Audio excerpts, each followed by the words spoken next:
Next year ఒక 20-25 మెసేజ్లు చెప్పేస్తానండి. ఈ సంవత్సరానికి అవ్వదు, ఎందుకంటే వచ్చే వారం పాటల పుస్తకం ఇవ్వాలి, పై వచ్చే వారం క్యాలెండర్ ఇవ్వాలి, ఎగ్జామ్ పేపర్ ఇవ్వాలి, క్వశ్చన్ పేపర్ ఇవ్వాలి, మళ్ళీ పేపర్లు తెద్దాం, చాలా పని ఉంది. ఇది ఎన్నోది అయింది ఇప్పుడు? 6 ఉదయం 2 చెప్పానా? ఫస్ట్ 2 చెప్పాను, ఉదయం 2 చెప్పానా? 4 ఇప్పుడు చెప్పాను, ఇప్పుడు 5. క్రిస్మస్ స్పెషల్ మెసేజ్ నెంబర్ 6 అండి. లెసన్ ఏమేంటంటే గొర్రెల కాపరులు. పాఠం పేరేంటి? గొర్రెల కాపరులు. లోకాసువార్త 6వ అధ్యాయం 2వ అధ్యాయం 6 నుంచి 20 వరకు ఒకసారి చదవండి. అందరూ చదివితేనే మీకు అర్థమైద్దండి ఈ పాఠం. ఒకసారి అందరూ చదవండి, నేను 1 నిమిషం టైం ఇస్తాను మీకు. లోకాసువార్త 2వ అధ్యాయం 6 నుంచి 20 వరకు, అంటే సుమారు 14 వచనాల్లోనే చదవగలిగిన వాళ్ళందరూ చదవండి. తర్వాత నేను చదివి వినిపిస్తాను మళ్ళీ ఒకసారి మీకు. మీకు ఏం అర్థమైంది అనేది అర్థమవుతుంది. క్రిస్మస్లో గొర్రెల కాపరులు. లోకాసువార్త 2వ అధ్యాయం 6 నుంచి 20 వరకు చదవండి.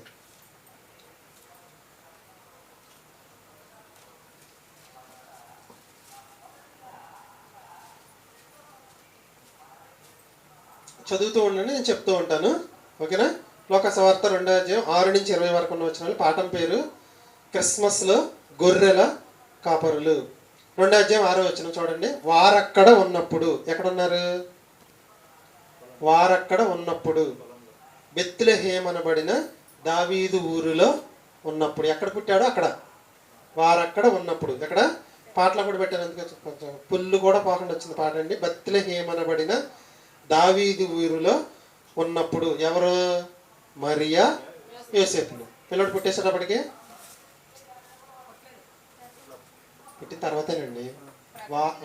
సరే చూడండి, వారక్కడ ఉన్నప్పుడు చదవండి, చివరికి వచ్చినప్పుడు పుట్టడం అయిపోతుంది. చూడండి, వారక్కడ ఉన్నప్పుడు బెత్లెహేము అనబడిన దావీదు ఊరిలో ఉన్నప్పుడు. 2వ అధ్యాయం 7వ వచనం. 7వ వచనంలో ప్రసవ దినాలు నిండాను కనుక యేసుని కని పొత్తిగుడ్డలతో చుట్టి సత్రములో స్థలము లేనందున, పొత్తిగుడ్డలతో చుట్టి సత్రంలో స్థలము లేనందున ఆయన పశువుల తొట్టెలో పరుండబెట్టెను. ఇది మన సత్రంలో స్థలం అయిపోయింది, పశువుల తొట్టు కూడా అయిపోయింది. 2వ అధ్యాయం 8వ వచనం. ఇప్పుడు మనం దీని గురించి ఆ దేశంలో, ఏ దేశంలో అంటే యోధా దేశంలో. యోధా దేశంలో బెత్లెహేము అనబడిన దావీదు ఊరిలో. ఆ దేశంలో అంటే యోధా దేశంలో. దేశంలో అంటే పిల్లవాడు పుట్టిన పక్కన కాదు, మీరు గుర్తుంచుకోవాలి. ఆ దేశంలో, భారతదేశంలో అనుకోండి పోనీ. ఆ దేశంలో అంటే చాలా దూరం ఏం కాదు కానీ దూరమే. కొందరు గొర్రెల కాపరులు. మన పాఠం పేరు ఇదే, గొర్రెల కాపరులు. క్రిస్మస్లో గొర్రెల కాపరులు. పొలములో ఉండి రాత్రి వేళ తమ మందను కాచుకొని చుండగా ప్రభు దూత వచ్చి నిలిచెను. వారు మిక్కిలి భయపడెను. దూత భయపడకుడి, ప్రజలందరికీ కలగవు మహా సంతోషకరమైన సువార్తమానని మీకు తెలియజేస్తాను. 11వ వచనం.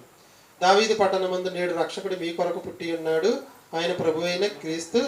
దానికి మీకు ఇదే ఆనవాలు, ఒక శిశువు పొత్తిగుడ్డలతో చుట్టి తొట్టెలో పరుండబెట్టి ఉండును, మీరు చూచెదరని వారితో చెప్పాను. 13వ వచనం. వెంటనే పరలోక సైన్య సమూహం దూతతో కూడా ఉండి దేవునికి స్తోత్రం చేశారు. 14వ వచనంలో. 15వ వచనంలో దూత పరలోకమునకు వెళ్ళిన తర్వాత దేవుడు మనకి తెలియజేశాడు కదా, బెత్లెహేమునికి వెళ్ళి చూద్దాము రండి అని ఒకరితో ఒకడు చెప్పుకున్నారు. 16వ వచనంలో వెంటనే త్వరగా వెళ్ళి చూశారు. 17వ వచనంలో త్వరగా వెళ్ళారని రాయబడిందండి. శిశువు గూర్చి చెప్పబడిన మాట ప్రజలందరికీ చెప్పారు. 18వ వచనంలో విన్నవారందరూ ఈ మాటలు ఆశ్చర్యపోయారు. 19వ వచనంలో మరి తన మాటలన్నీ తన హృదయంలో తలపోసుకొని భద్రము చేసుకున్నాను. తలపోసుకొని భద్రము చేసుకున్నాను. వాక్యాన్ని భద్రం చేసుకుని చూసారు. 2వ అధ్యాయం 20వ వచనం. ఆ గొర్రెల కాపరులు తమతో చెప్పబడినట్లుగా తాము విన్నవాటిని కన్నవాటిని. ఈ మాట ఎవరు వాడారండి మనకి?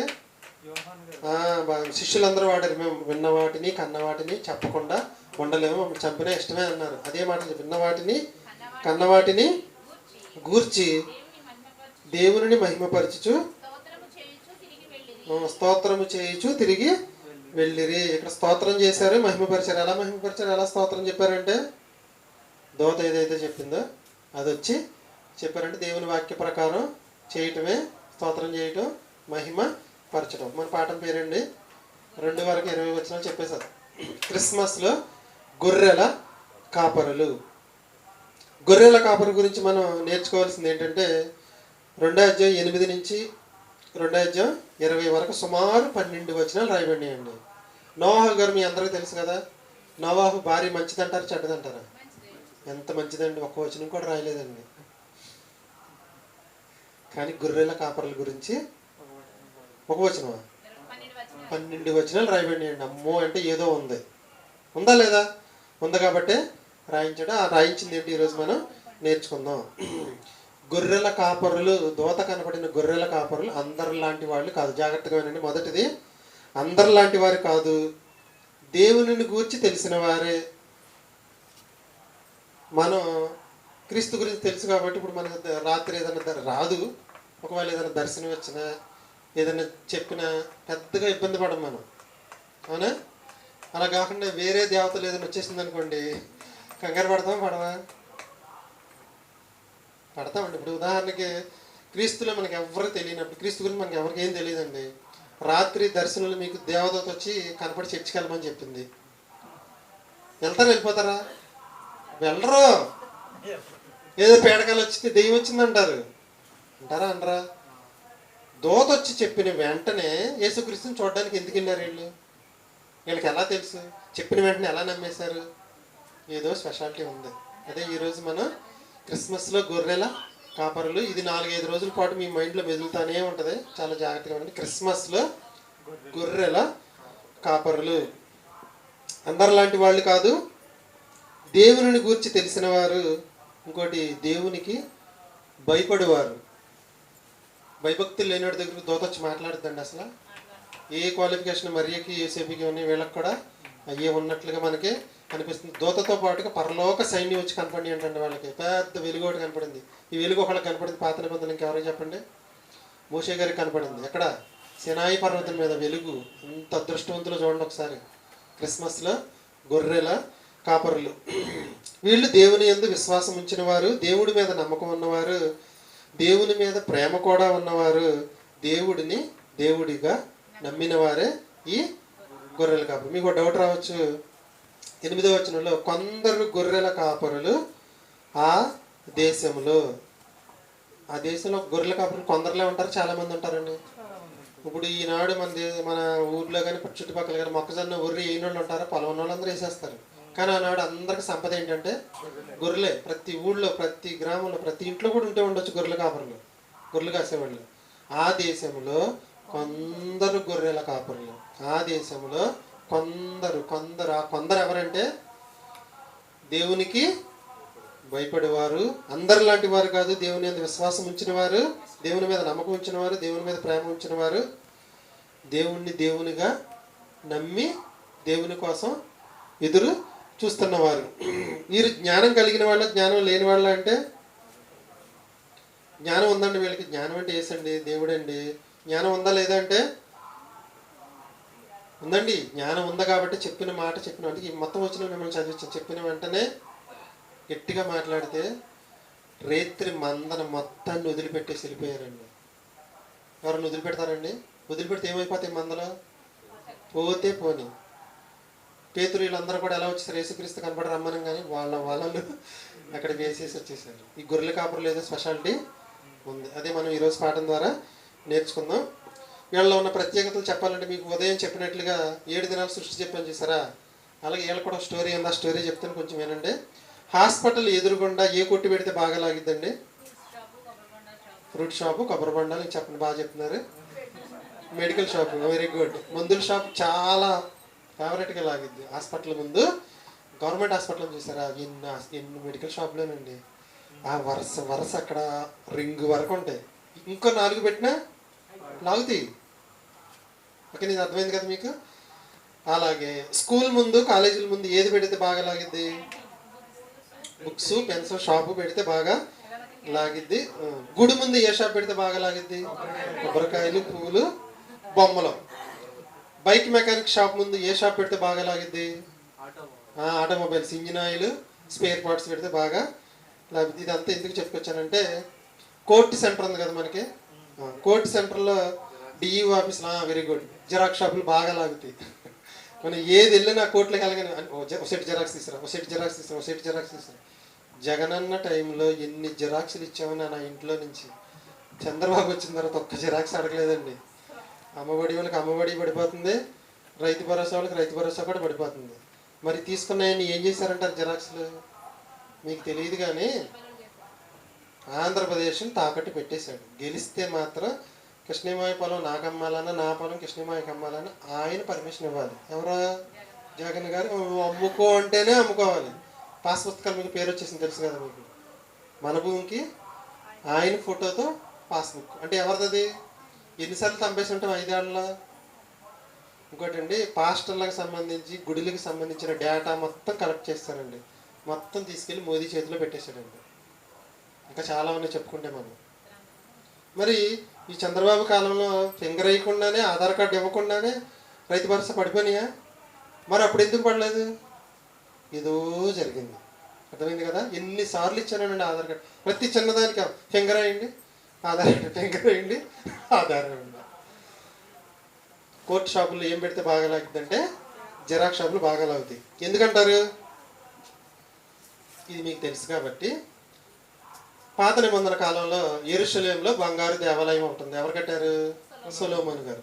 వచ్చిన భక్తులందరూ ఏం చేయాలంటే వాళ్ళ పాపానికి బలి ఇవ్వాలి. గుడి దగ్గర కొబ్బరికాయ కొట్టి అలా పాపాన్ని పంచనం చేసుకుంటున్నాం అనుకుంటున్నారు.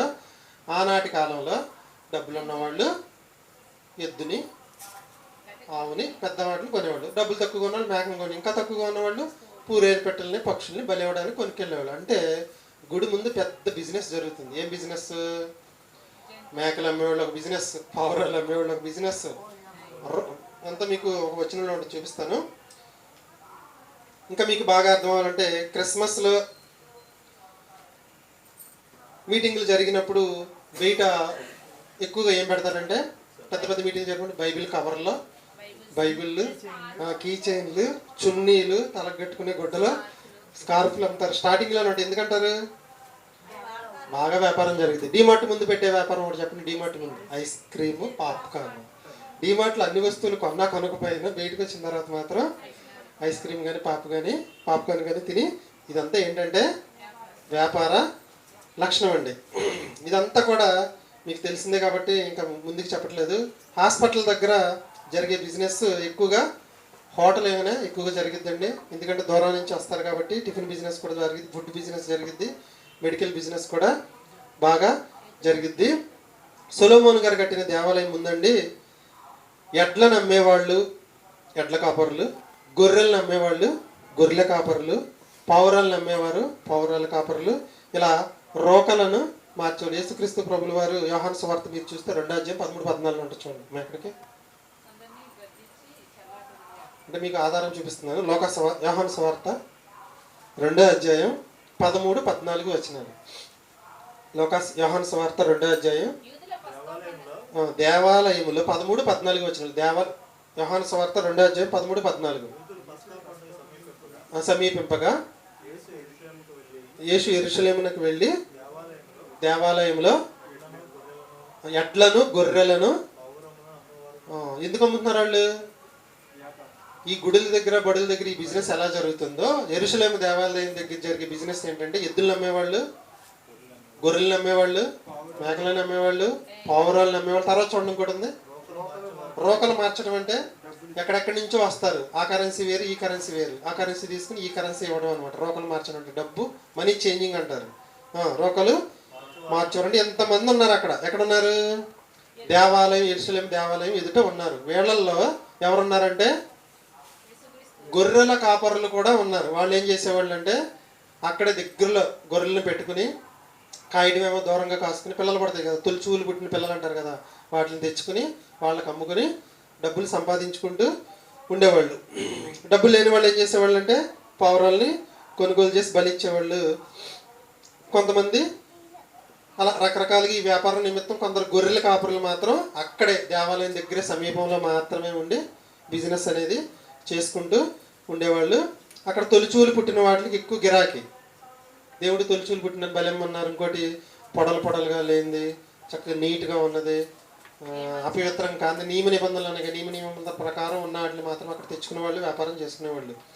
వీళ్ళు రోజు చూస్తున్నారు ఈ గొర్రెల కాపరులు.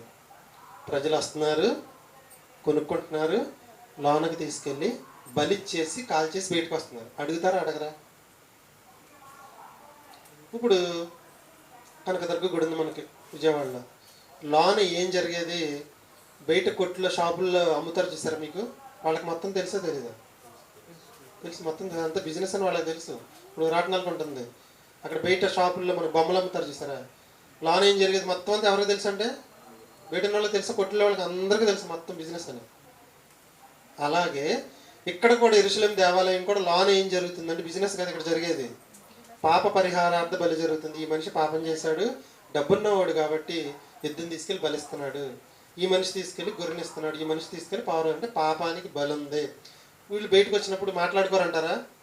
మా కొరకు ఒక రక్షకుడు వస్తాడు, కన్యమరియ గర్భాన్ని పుడతాడు అనే మాటలు వీళ్ళందరూ మాట్లాడుకున్నప్పుడు ఈ గొర్రెల కాపరులు కూడా ఆ మాటలేంది విశ్వాసం ఉంచారు, ఆ మాటలేంది నమ్మిక ఉంచారు, దేవుడి మీద నమ్మకం ఉంచారు, దేవుడు అంటే భయపడ్డారు. దేవుణ్ణి దేవునిగా నమ్మిన కాపరుల్లో కొందరు మళ్ళీ ఏం చేశారంటే అక్కడి నుంచి గొర్రెలు కాసుకోవడానికి, అంటే ఇప్పుడు రోజు వీళ్ళే అమ్ముతున్నారు ఇక్కడ, మరి షిఫ్ట్లో ఉన్న వాళ్ళకి వెళ్ళినప్పుడు వీళ్ళు ఆ దోత వచ్చే సమయానికి ఎక్కడ ఉన్నారంటే కాయడానికి వెళ్ళారు. వెళ్ళినప్పుడు అక్కడికి దోత వచ్చి చెప్తుందన్నమాట, ఏమని? భయపడకుడి, మీ కొరకు రక్షకుడు పుట్టి ఉన్నాడు. ఎవరి కొరకు? ఆ కాపరుల కొరకండి, అందరి కొరకు, అందరితో పాటుగా ఆ కాపరుల కొరకు. ఎంత ధన్యత అండి కాపరులకి! రోజు చూస్తున్నారు దేవాలయంలో ఏం జరుగుతుంది, మొత్తం తెలుసా తెలియదు వీళ్ళకి?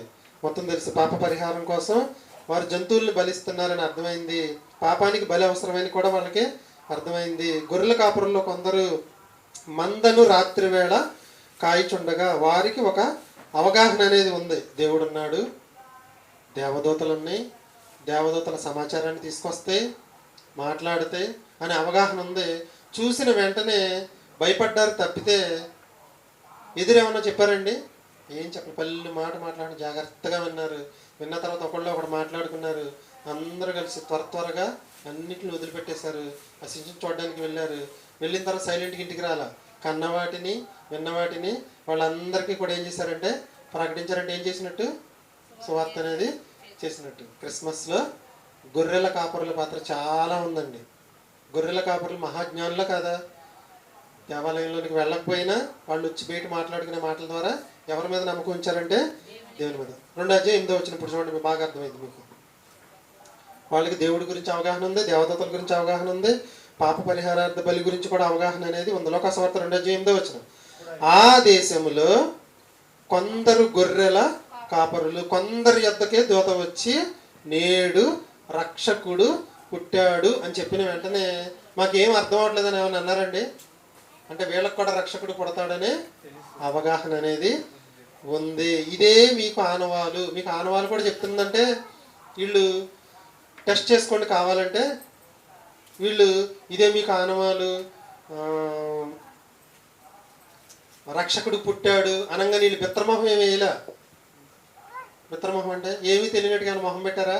పెట్టల, అన్నీ తెలిసినట్లుగానే వింటున్నారు. అప్పుడు ఏం చెప్పిందంటే దేవదూత, ఇదే మీకు ఆనవాలు, దేవాలయం దగ్గర విన్నారు కాబట్టి 2:15 చూడండి.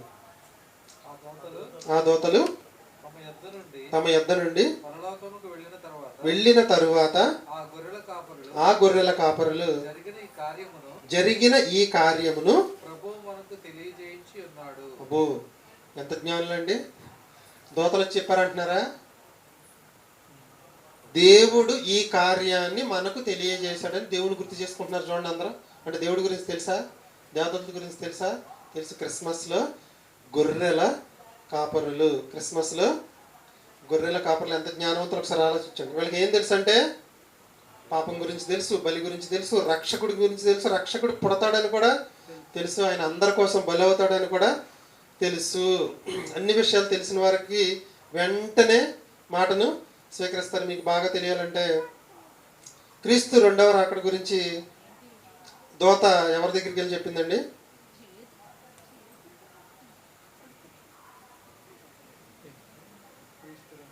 క్రీస్తు 2వ రాకడ గురించి ఒక దూత వెళ్ళి క్రీస్తు గురించి తెలియని ఒక అమ్మ దగ్గరికి కానీ ఒక అబ్బాయి దగ్గరికి కానీ వెళ్ళి చెప్పింది అనుకుందాం. క్రీస్తు అంటే ఎవరు, రెండో రాకడంటే ఏంటి, మనిషి మళ్ళీ పుడతాడా, 100 డౌట్లు అడిగిద్దా అడగదా? మరి వీళ్ళు రక్షకుడు పుట్టాడు అనగానే వెంటనే స్వీకరించేశారంటే ఏంటి అర్థం? జ్ఞానం ఉంది, మొత్తం వీళ్ళకంతా కూడా తెలుసు. వెంటనే స్వీకరించారండి మాటల్ని, వెంటనే రిసీవ్ చేసుకున్నారు. ఏంటి అని ఎదురు చెప్పలేదు. అదే క్రీస్తు దగ్గరకు, క్రైస్తవుడు తెలిసిన వాళ్ళ దగ్గరికి క్రీస్తు రెండో రాకడ గురించి రేపే అని చెప్పింది అనుకోండి దోత, వెంటనే స్వీకరిస్తాడు. స్వీకరించడం వీడు, మనకే దోత కనపడి రేపే రెండో రాకడ ఉందనుకోండి, ఆనందో ఒకవేళ అంటే మనం స్వీకరిస్తాం స్వీకరించమా? దోత కనపడతాం అంటే సామాన్యమైన విషయం కాదండి, పెద్ద వెలుగుతో వస్తుంది దోత. క్రైస్తవుడికి రెండవ మరణం గురించి దోత వచ్చి చెప్పినా పెద్దగా ఇబ్బంది పడ్డాం, అవును వస్తాడు కదా ఎప్పుడు వస్తాడని మాట్లాడతాం. అదే అన్నిటికీ చెప్తే ఏం అర్థం కాదు వాడికి. కానీ వీళ్ళ దగ్గరికి మొత్తం వీళ్ళకి ఏదో తెలిసినట్లుగా దోత చెప్పినప్పటికీ వీళ్ళు చక్కగా వెంటనే స్వీకరించారు.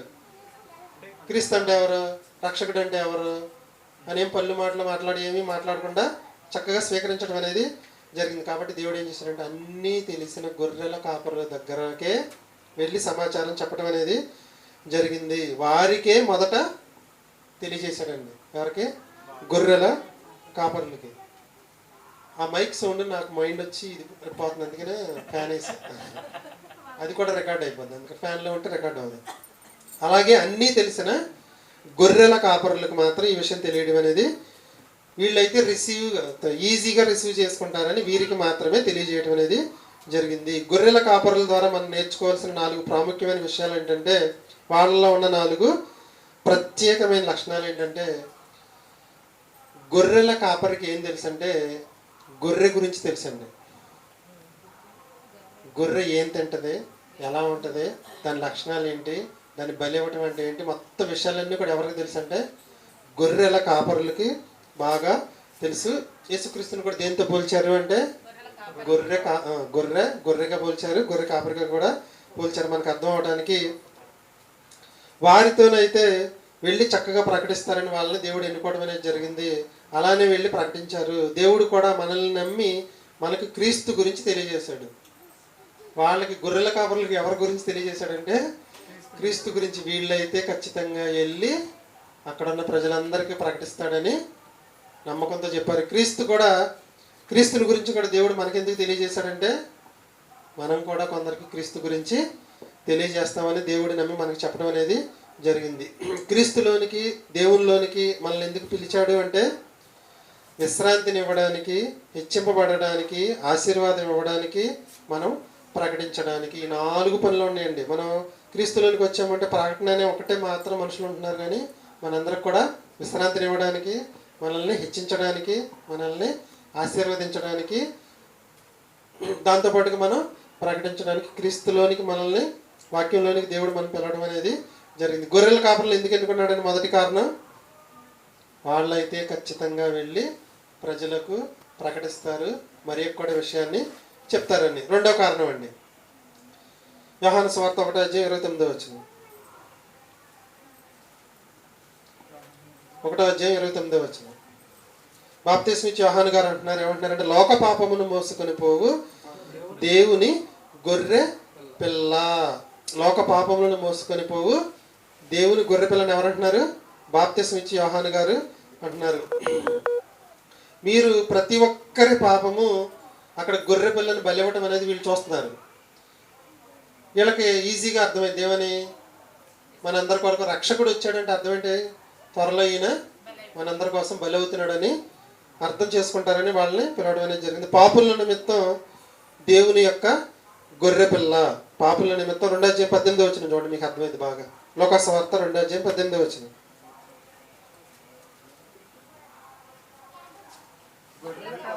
గొర్రెల కాపరులు తమతో చెప్పిన సంగతులు గూర్చి విన్నవారందరూ మిక్కిలి ఆశ్చర్యపడిరి. ఒక గొర్రె గురించి చెప్పాలంటే ఎవరు చెప్పగలరా? రికార్డ్ ఆగిపోయిందా? ప్రసాద్ ఆగిపోయిందని చూడండి సార్, ఛార్జింగ్ అయిపోయిందంటే.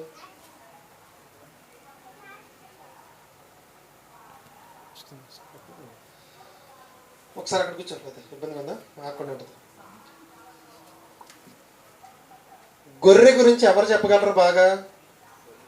గొర్రెల కాపరే చెప్పగలరు. యేసుక్రీస్తు గొర్రె పిల్లగా వచ్చాడని ఎవరైతే బాగా చెప్పగలరంటే గొర్రెల కాపరులు అయితే బాగా చెప్పగలరని గొర్రెల కాపరులు ఎన్నుకోవటం అనేది జరిగింది. సంగతులు విన్నవారందరూ ఆశ్చర్యపడరంటే భలే పోల్చి చెప్పారు కదా వీళ్ళు, చాలా బాగా పోల్చి చెప్పడం అనేది జరిగింది.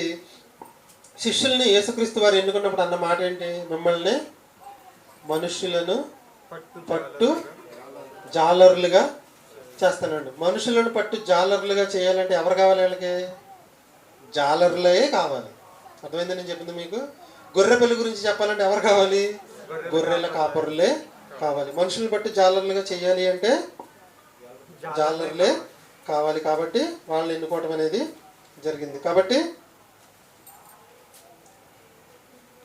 యేసుక్రీస్తు దూతలు కానీ దేవుడు కానీ గొర్రెల కాపరులు ఎన్నుకోవడానికి రెండో కారణం ఏంటంటే వాళ్ళైతేనే సమాచారాన్ని విపులంగా వివరించి గొర్రెల గురించి చెప్పగలరు. కాబట్టి వాళ్ళని ఎన్నుకోవటం అనేది జరిగిందండి. దేవుని మాటలు చెప్పడానికి మనం పెద్ద పెద్ద ప్రసంగాలేమి చేయవలసిన పనేమి లేదు. మనం విన్నదాన్ని మన పక్క వాళ్ళకి ఒక 2 ముక్కలు చెప్తే చాలు. మనం విన్నదాన్ని కన్నదాన్ని 2 ముక్కలు పక్కవాడికి క్రీస్తు గురించి చెప్తే సరిపోద్ది. మనకున్న టాలెంట్ని బట్టి చదివిన దాన్ని లేదా నేర్చుకున్న 4 మాటలైనా చెప్పచ్చు. మనలో కొంతమంది ఫీల్ అవ్వద్దు, పాఠం చెప్పమంటే అంటున్నారు. బైబిల్ ఒక 4 అధ్యాయాలు చదివారు అనుకోండి, 4 అధ్యాయాలు 4 మాటలు చెప్పేసి అయిపోయింది పాఠం. ఏమి అసలు కన్నవాటిని విన్నవాటిని చదివిన 4 మాటలే చెప్పచ్చు. చదివిన 4 వర్షం లేదు కదా, వర్షా ప్లేస్ ఇటు తీసుకున్నట్టున్నాడు ఇవాళ, సందులోంచి తిరిగి వస్తున్నాడు.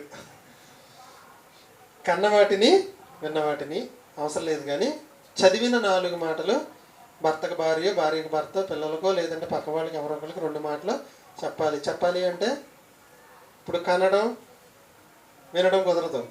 ఖచ్చితంగా వాక్యాన్ని చూసుకోవాలి, చదవాలి. చదవగలిగిన వాళ్ళందరూ చదవాలి, చదవలేని వాళ్ళందరూ వినొచ్చు. గొర్రెల కాపరులు చెప్పిన మాటల కంటే అక్కడ ఉన్న వాళ్ళందరూ అప్పటి వరకు ప్రసంగాలు చేశారండి. వాళ్ళు ఏమీ చేయకపోయినా అందరూ కూడా ఏమయ్యారంటే ఆశ్చర్యపోయి. క్రిస్మస్లో గొర్రెల కాపరులు. మన మాటలకు, దేవుని మాటలకు ఎవరు ప్రేరేపణ పొందుతారంటే ఎవరైతే ఉపమానంతో చక్కగా విపులంగా చెప్తారో ఈజీగా అవతల వాళ్ళకి అర్థం అవడానికి జరుగుతుంది. వాళ్ళే వెంటనే ప్రేరణ అనేది పొందుతారు. వీళ్ళు గొర్రెల కాపరులు కాబట్టి గొర్రె గురించి జాగ్రత్తగా బాగా చెప్పగలరు కాబట్టి మంచిగా ప్రేరణ పొందారు. వెంటనే వెళ్ళి చెప్పారు. గొర్రె కాపరులు ఎన్నుకోవటంలోనే 2వ లక్షణం. 3వ లక్షణం చూద్దాం. గొర్రెల కాపరులను దేవుడు ఎన్నుకొనుటలో 3వ కారణం చూడండి ఒకసారి. 2వ అధ్యాయం 15-16. ఆ దూతలు తమ యొద్ద నుండి పరలోకమునకు వెళ్ళిన తర్వాత దూతలు వచ్చారండి, చెప్పారు. పొత్తుకొట్టలతో చుట్టున్నాడు, ఇల్లు చూడండి అన్నారు. రేపు వెళ్దాంలే, ఎల్లుండి వెళ్దాంలే, తెల్లారినాక వెళ్దాంలే, 4 రోజుల తర్వాత వెళ్దాంలే. మిడ్నైట్లో వచ్చారు. దూత మిడ్నైట్లో వచ్చింది. తెల్లారితో ఉండకి వెళ్ళొచ్చులే, ఇప్పుడు వెళ్ళిపోతే మందలన్నీ ఏమైపోతాయి అని ఏమైనా ఆలోచించారండి? తర్వాత చూడండి.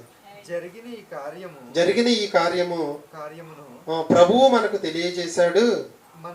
మనము వెళ్ళి బెత్లెహేము వరకు, దూరం అని దగ్గర, మా ఇంటికి చర్చికి అంత దూరం కాదు, ఎక్కడో ఉంది అది.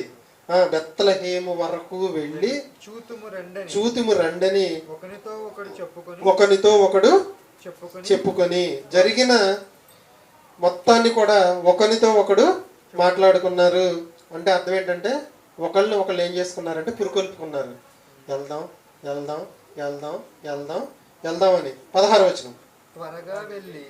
త్వరగా వెళ్ళి అంటే మరి మందలేమైపోతాయి? మందల సంగతి మర్చిపోయారు. ఇప్పుడు వాళ్ళకి అంటే వాళ్ళు ఎప్పటి నుంచో ఆ జ్ఞానం మనసులో మైండ్లో మెదులుతుంది. ఒక్కసారి అదంతా వాళ్ళ ముందు మెదిలేటప్పటికి మొత్తాన్ని మర్చిపోయారు. వెళ్దాం వెళ్దాం అని ఒకళ్ళొకళ్ళు మాట్లాడుకున్నారు. త్వరగా ఆ దేశం వరకు వెళ్ళి చూద్దాము రెండని అందరూ బయలుదేరారు. అదే వేరే వాళ్ళు ఎవరికైనా చెప్తే వెళ్తారంటారా? వీళ్ళైతేనే వెళ్తారు. తర్వాత చదవండి. త్వరగా వెళ్ళి మనకి బైబిల్ నేర్చుకోవడానికి ఈ డిసెంబర్ 24వ తారీఖున యోబు గ్రంథం 1వ తెస్సలోనిక పత్రిక 2వ తెస్సలోనిక పత్రిక. ఇప్పటి వరకు కూడా కొంతమంది చదవాల. త్వరగా దేవుని కార్యాలు మాత్రం ఏం చేయాలంటే త్వరగా త్వరగా. వీళ్ళు చూడండి అన్నీ వదిలిపెట్టేసి యేసుక్రీస్తుని చూడడానికి వెళ్ళిపోయి. మనం కూడా దేవుని కార్యాలు ఎలా చేయాలని మనకి వీళ్ళ ద్వారా తెలుస్తుందంటే, దేవునికి సంబంధించిన ఏ పైన సరే త్వరగా. చర్చికి రావడం కూడా త్వరగా. మనకు 9 గంటలకు ప్రార్థన స్టార్ట్ అయిందండి. అంటే ఎన్నింటికి రావాలి? 9:15 రావాలి. 9 నుంచి 12 వరకు లేచి వచ్చేయటం కదా. గొర్రెల కాపర్ల నుంచి మనం నేర్చుకోవాల్సింది ఇదే. మిడ్ నైట్లో అంటే రైతుల 12ంటికి దూత కనపడింది అనుకోండి, త్వరగా అంటే వెంటనే నువ్వు అందరూ మాట్లాడుకున్నారు. వాళ్ళ క్రిస్మస్లో గొర్రెల కాపర్ల నుంచి మనం నేర్చుకోవాల్సింది ఏంటంటే త్వరగా త్వరగా త్వరగా అనే మాట మనకు ఒక చోట వినపడుద్ది. పొట్టి జక్కయ్య గారు చెట్టు ఎక్కాడు. చెట్టు ఎందుకు ఎక్కాడు? రోజు ఆ దారంటి వెళ్తున్నాడా? యేసుక్రీస్తు రోజు ఆ దారంటి వెళ్తున్నాడండి. ఎన్నో రోజుల నుంచి యేసుక్రీస్తుని చూడాలని ఆశపడ్డాడంటండి. చూడాలని ఆశపడ్డాడు. తన ప్రవర్తన కూడా మార్చుకున్నాడు అంటండి. ఏమైనా సరే చూడాలనుకున్నాడు. అందరిని గ్యాదర్ చేస్తే యేసుక్రీస్తు ప్రభుల వారు ఆ రోజు ఆ దారిలో వస్తాడనే విషయాన్ని లాక్కున్నాడు. లాక్కుని చెట్టెక్కాడు. ఎంతమంది కనపడుతుంటే ఆయన త్వరగా దిగన్నాడు. ఆయన ఇంకా పాపంలో ఉంటే యేసుక్రీస్తు త్వరగా దిగంటాడండి. ఎంతో మార్పు చెందాడు కాబట్టి త్వరగా దిగనంగా దిగొచ్చాడు. నేడు నీతో ఉంటానన్నాడు. ఉన్న వెంటనే ఆయన ఏం చెప్పాడు? నేను ఎవరి దగ్గర అయితే అన్యాయం తీసుకు మొత్తం అంతా. అంటే మనిషి మార్పు చెందిన తర్వాతే త్వరగా దిగు. అంటే నువ్వు చేయవలసింది ఏం చేయాలంటే త్వరగా. అదే మాట ఎవరి దగ్గర వాడాడు యేసుక్రీస్తు? యోధా దగ్గర వాడాడు. నువ్వు ఏం చేయాలనుకుంటున్నావు? నువ్వు చేయవలసినది త్వరగా చేయండి. దేవుని పని ఏం చేయాలంటే త్వరగా. ఇక నేను మరణానికి సిద్ధం అవుతున్నాను, నువ్వు చేయాలనుకుంటున్నావు, నన్ను అప్పగించాలనుకున్నావు 30 వెండి నాణాలకి, త్వరగా త్వరగా. ఎవరు చేశారంటే త్వరగా? గొర్రెల కాపర్ల దగ్గర ఉన్నది ఏంటంటే దేవుని పని ఎలా చేశారంటే లేట్ కాకుండా త్వరగా. వీళ్ళ దగ్గర నేర్చుకోవాల్సింది ఏంటంటే త్వరగా. చాలామంది ఏమంటారు, కాదండి నిదానమే చాలా ప్రధానం అని అంటారు. నిదానమే చాలా ప్రధానం. చర్చికి రావడానికి ఈ మాట చెప్పొద్దు, ఇంటికి వెళ్ళేటప్పుడు చెప్పండి. జాగ్రత్తగా ఇంటికి వెళ్ళండి. నిదానమే ప్రధానం. చర్చికి వచ్చేటప్పుడు ఈ మాట మాత్రం ఎవరు వాడద్దు. గొర్రెల కాపర్లు ఉన్న ప్రత్యేక లక్షణాలు ఏంటంటే వాళ్ళు ప్రత్యేకింపబడ్డారు. ఇంకోటి జ్ఞానం కలిగిన వాళ్ళు, ప్రేరణ పొందారు.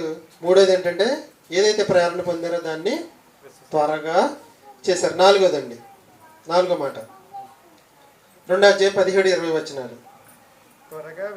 త్వరగా వెళ్ళి మరియను యోసేపును తొట్టిలో పండుకొని ఉన్న శిశువుని చూసి వారు చూచి తొట్టిలో పడుకోబెట్టిన శిశువుని ఎందుకు చూశారు? ఫస్ట్ వెళ్ళి వచ్చి మరియను కలుసుకోవటం, యోసేపుని కలుసుకోవటం, మాట్లాడడం అనే ఏం కాకుండా ఏం చేశారంటే తొట్టిలో పరుండబెట్టిన శిశువుని చూసి అక్కడ వాళ్ళు దూత ఏం చెప్పిందంటే ప్రజలందరికీ కలగబోవు మహా సంతోషకరమైన సువర్తమానం అనే మాట మరీకి చెప్పలా, యోసేపుకి చెప్పలా, ఎవ్వరికి చెప్పలే. ఈ గొర్రెల కాపురలతోనే చెప్పబడిందండి. ప్రజలందరికీ కలగబోవు మహా సంతోషకరమైన సువర్తమానాన్ని మీకు తెలియజేస్తున్నాను. యేసుక్రీస్తు జననమే అది. మీకు దీనికి మీకు ఇదే ఆనవాలు, ఒక కుమారుడు పొత్తిగుడ్డలతో చుట్టి పశువుల తొట్టులో పరుండబట్టి ఉండెను అని చెప్పారు. కాబట్టి ఆ మాట విన్నారు, ఆ మాటను మైండ్లో ఉంచుకున్నారు. త్వరగా బయలుదేరి ఒకళ్ళొకళ్ళు మాట్లాడుకుని ప్రేరణ పొంది వచ్చి ఏం చేస్తున్నారంటే దూత చెప్పింది నిజంగా ఇక్కడ ఉందా లేదా, దూత చెప్పింది ఇక్కడ ఉందా లేదా. ఏంటిది? పొత్తిగుడ్డలతో ఒక శిశువు పశువుల తొట్టులో పరుండబెట్టి ఉండడం చూసి కన్ఫర్మ్ చేసుకున్నారు. మళ్ళీ చదవండి 17-20 వచనాలు. 2వ అధ్యాయం 17-20 వచనాలు. వారు చూచి ఈ శిశువును గూర్చి అదిగోండి తమతో చెప్పబడిన మాటలన్నీ ప్రచురము చేసిరి. అంటే మాకు ఒక వెలుగు కనపడింది, మేము గొర్రెలు కాసుకుంటున్నాము, దూత వచ్చింది, తర్వాత పరలోక సైన్య సమూహం వచ్చింది, గానం కూడా చేశారు. ప్రజలందరికీ కలగబో మహా సంతోషకరమైన సువర్తమానం మీకు తెలియజేయమన్నారు, మాకు తెలియజేశారు, దానికి మీకు ఇదే అనవాలన్నారు. క్రిస్మస్ సాంగ్స్లో నేను రాసిన మొట్టమొదటి పాట దాంతోనే ప్రారంభించానండి. అందుకని దీంతో ప్రజలందరికీ కలుగబోవు మహా సంతోషకరమైన సువర్తమానమే ప్రభువైన యేసుక్రీస్తు జననం. ఇది మెయిన్ అండి. అదే ఎవరు తెలియజేశారంటే దూతలు వచ్చి, పరలోకం నుంచి దూతలు వచ్చి గొర్రెల కాపరులకు తెలియజేసిన సువర్తమానం అండి. ఇప్పుడు చెప్పండి, క్రిస్మస్లో గొర్రెల కాపరులు ఏమనుందండి? వీరిలో ఏమైనా ప్రత్యేక లక్షణాలు ఉన్నాయండి? ప్రత్యేక లక్షణాలు ఉన్నాయి. జ్ఞానం కలిగిన వారు, దేవుని భయం కలిగిన వారు, బలి గురించి తెలిసిన వారు, రక్షణ గురించి తెలిసిన వారు, పాప పరిహారం గురించి తెలిసిన వారు, దేవుని మీద అవగాహన ఉన్నవారు, దేవదూతల మీద కూడా అవగాహన కలిగిన వారే కొందరు గొర్రెల కాపరులు. కొందరు గొర్రెల కాపరులు ఆ ప్రాంతంలో ఉండడం జరిగింది. దేవుడు ఆ గొర్రెల కాపరులు ఎందుకు ఎన్నుకున్నాడు అంటే వారి యొక్క మంచి లక్షణాలను బట్టి వారైతేనే ప్రకటిస్తారని ఎన్నుకున్నాడు. దేవుడు కూడా మనల్ని ఎందుకు ఎన్నుకున్నాడు అంటే మనం కూడా దేవుని గురించి ప్రకటిస్తామని ఎన్నుకున్నాడు. వీరు వెళ్ళి చెబితే అక్కడ వారు ఆశ్చర్యపడ్డారంటే, ఎవరు పడితే వాళ్ళు ఇల్లు చెప్తే అక్కడ జనాలు ఆశ్చర్యపోతారండి. ఫుల్గా ముందు రోజు డ్రింక్ వేశారు అనుకుందాం ఆ అబ్బాయి, అక్కడికి వెళ్ళి నాకు దూత కనపడిందని చెప్తే నమ్ముతారా జనాలు? అసలు అక్కడ ఉన్న జనాలందరికి కూడా వాళ్ళకి వాళ్ళ జీవితాన్ని చూశారు కాబట్టి ఆ మాటల్ని రిసీవ్ చేసుకున్నారు, ఆశ్చర్యపోయారు. అదే వాళ్ళ జీవితం సరిగ్గా లేదనుకోండి, రిసీవ్ చేసుకుంటారా? అసలు వినరు. వీడు చెప్పే మాట ఏంటంటారు. అంటే వాళ్ళ జీవితం కూడా ఎలా ఉందంటే చాలా బాగుంది. వీళ్ళు ఉన్న ప్రత్యేక లక్షణం ఏంటి, అక్కడ ఉన్న వాళ్ళందరూ ఒకళ్ళకొకళ్ళు మాట్లాడుకుని ప్రేరణ పొంది దేవుడే మనకు వచ్చి తెలియజేశాడు, మనం అందరం కలిసి వెళ్దాము అని త్వరగా బయలుదేరంటే వాళ్ళలో ఉన్నది ఏంటంటే ఒకళ్ళొకళ్ళు ప్రేరణ పొందారు, త్వరగా వెళ్ళారు. ఇదే వాళ్ళలో ఉన్న మంచి లక్షణం. నాలుగోది ఏం చెప్పాను? కన్నవాటిని విన్నవాటిని ప్రకటించారు. కొన్ని చెప్పలేదండి. అసలు మొత్తం ఏం జరిగిందో మొత్తం అక్కడ చెప్పడం జరిగింది. దూత ఏదైతే చెప్పిందో అదంతయు తెలియజేశారు. అదే సువర్తమానము అందరికీ తెలియజేశారు. క్రిస్మస్లో గొర్రెల కాపరులు ఒకటి వెళ్ళి ప్రకటిస్తారని ఎన్నుకున్నాడు. వీరి మాటలు విన్న వాళ్ళందరూ ఆశ్చర్యం ఎందుకు పోయారంటే గొర్రెల గురించి బాగా తెలుసు కాబట్టి. వీళ్ళల్లో ఉన్న ఇంకో లక్షణం ఏంటంటే ఒకళ్ళు ప్రేరణ పొందారు, త్వరగా బయలుదేరి వెళ్ళి చెప్పారు. నాలుగోది సువర్తమానాన్ని అక్కడ తెలియజేయడం అనేది జరిగింది. 2:17 చూడండి, ముగించుకుందాం.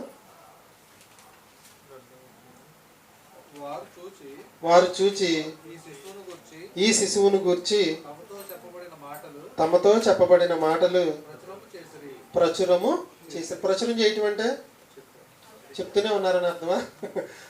చెప్పారు, ఇంకోళ్ళు ఎవరో వచ్చారు, మళ్ళీ వాళ్ళకి చెప్పారు, మళ్ళీ ఇంకోళ్ళు ఎవరో వచ్చారు, వాళ్ళకి చెప్పారు, దారిలో ఎవరన్నా ప్రచురం చేసుకుంటూనే ఉన్నారంట. అంటే ఇది వాళ్ళలో ఉన్న గొప్ప లక్షణం. కన్నవాటిని విన్నవాటిని ఈ మాటలు ఎవరు చెప్పారంటే మనకి శిష్యుల దగ్గర మనం విన్నాం. శిష్యులు ఎంతకాలం చెప్పారంటే బతుకున్నందుకని. వీళ్ళు కూడా చెప్పుంటారంటారా? ప్రచురము చేసిరే అంటే చెప్తూనే ఉన్నారు. గొప్ప వరం కదండి వాళ్ళకి.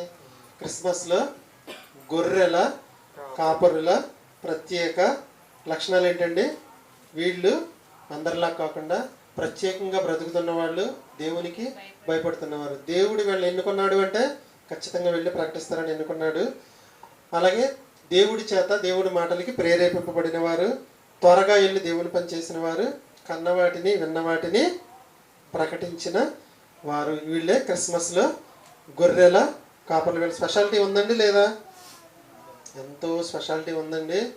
వీళ్ళకి ధర్మశాస్త్రం లేదు, దేవుడు లేడు, బైబిల్ లేదు, ఏమీ లేకపోయినా దేవదూతలు వచ్చి తొలి సందేశాన్ని వీళ్ళకి అందించడం అంటే సామాన్యమైన విషయం ఏమీ కాదు. వీళ్ళు వెళ్ళి చెప్తే జనాలందరూ ఆశ్చర్యపోయారంటే వాళ్ళ జీవితం కూడా వాళ్ళకి తెలిసే ఉండొచ్చని నేను అనుకుంటున్నాను. కాబట్టి సువర్తమానాన్ని మొదట ఎవరికి తెలియజేయబడిందంటే గొర్రెల కాపరులకే తెలియజేయబడింది. వీళ్ళు ప్రత్యేకమైన జీవితాన్ని కలిగిన వాళ్ళు. కాబట్టి క్రిస్మస్లో గొర్రెల కాపరుల గురించి మనం నేర్చుకోవాల్సిన 4 విషయాలు ఇవి.